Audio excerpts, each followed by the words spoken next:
சொல்றேன்னு வச்சுக்கோங்களேன். For example உங்ககிட்ட ஒரு பெரிய லம்சம் அமௌண்ட், அதாவது ஒரு 10 lakh உங்ககிட்ட இருக்கு, சரியா? 10 lakh இருக்கு.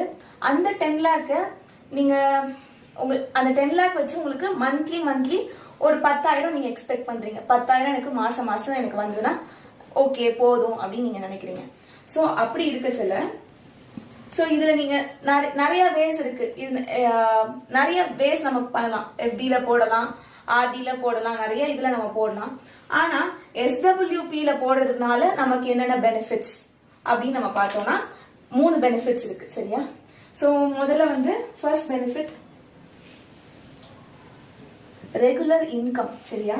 இதுல இதோட அட்வான்டேஜ், மெயின் அட்வான்டேஜ் அப்படின்னு நீங்க பாத்தீங்கன்னா நமக்கு இந்த SWP பிளானை நம்ம இது பண்றதுனால, ப்ரொசீட் பண்றதுனால நமக்கு ஒரு ரெகுலர் இன்கம் கிடைக்குது. சோ அதுக்கு முன்னாடி நான் உங்களுக்கு